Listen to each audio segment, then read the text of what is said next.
Right, hi, welcome to the trade of the day for the 31st of October. My name's Tom. I'm a senior trading analyst here at Trend Signal, and I want to run you through a trading opportunity that occurred on our intraday trading strategy on the 30th, so yesterday morning.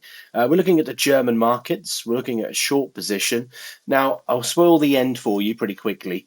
We get 66 pips worth of movement out of this by our kind of most passive approach, with the opportunity to sneak out an extra 22 pips, so 88 total, before the end of the trade. For a bit of context, Trend Signal, we've been teaching people to trade markets like these since 2003. We're based in Cranfield University's Technology Park. So let's jump in. When you're finding a dynamic trader trade, really the first thing you're looking for is for these arrows to flip over. These arrows essentially form the stop. I suppose the biggest distance you can allow it to run back. This initially starts as obviously your maximum loss position, but over time it locks in the trade, takes money off the table to make sure you're not being too greedy and hoping these things will move on forever, because they don't, unfortunately. Otherwise it'd be very easy.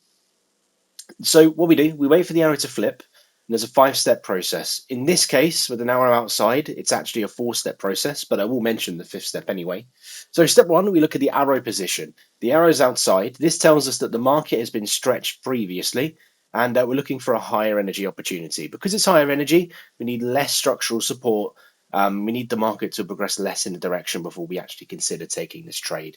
Step 2 is looking at the vector averages. These are the green and red change color lines. There's 2 of them that snake through the candles. All we want to know is the trade currently moving in our direction? When we enter, we want the short-term momentum to always be in our favor to give us the best chance to come into this with a decent movement, allowing us to start locking in immediately. Step number 3 is looking at candlestick position. So for this particular type of trade, outside of the band, we're looking to be below this black line. We call it PE1, in which case we weren't on the open, so we don't enter at 9 o'clock, but we enter at 2 minutes past 9 at the close of this candle and the open of this candle here. Step 4, we look at something called the R ratio. On the left-hand side up here, just needs to be positive and green. It's green and 27.81, so the market's wide enough for it to make sense trading. We don't want to trade in a very thin market. You'll get chopped around, and more often than not, you'll just spend money on spread with no hope of getting it back. But that's not the case in this trade.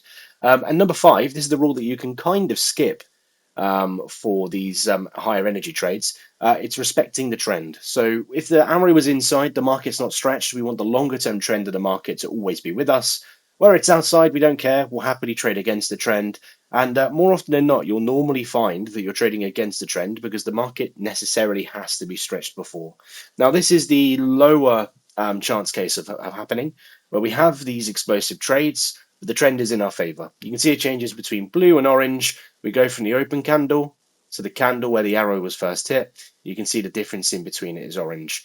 So everything is fine. We can jump into this trade, and I'm going to use the purple line to demonstrate exactly where we do so. So it's going to be on the close of this opportunity. It's the bottom of the body of the candle. For those of you unaware of how candles work, the stick, or the wick more technically, just shows you that it moved down a bit before pulling up for the end of the 2-minute window that we measure over.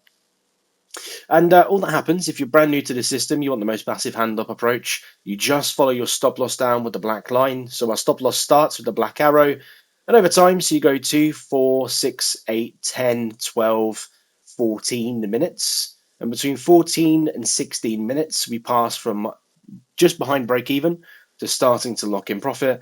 We follow that down as it goes, and within about 32 minutes, we hit the arrow again, we come out, and that distance there was 66 pips worth of profit. It's not the best you can do, and this is a very passive way of doing so. In this case, it's actually a really good result from the total move. We'll use the purple arrow to indicate the bottom of the movement, which is on this candle here, about 8 minutes before the final termination of this trade, in which case you could have taken 88 pips in total, so an extra 22 pips. Now, presuming you're using the black arrow exit, which is the fairest, it's the easiest one to do without training. If you are trading this on a beginner account, £1 per pip, that's £66 in 32 minutes, not too bad. You don't need to be trading this on insane sizes to start making some serious money. £2 per pip, £132. I'm sure you can do the math the rest of the way. If you want to see how we trade this, we're going to be doing a live session today at 10:30. There'll be a form around this video. Come and join us. Not only will we show you how to trade this strategy, we'll talk a little bit more about why these indicators do what they do, but we'll also live trade the positions as they come up on the market. So you can learn something, make a bit of money for your trouble. I don't think there's any better combination than that. So join us, ask questions, and hopefully I'll see you soon. Bye-bye for now.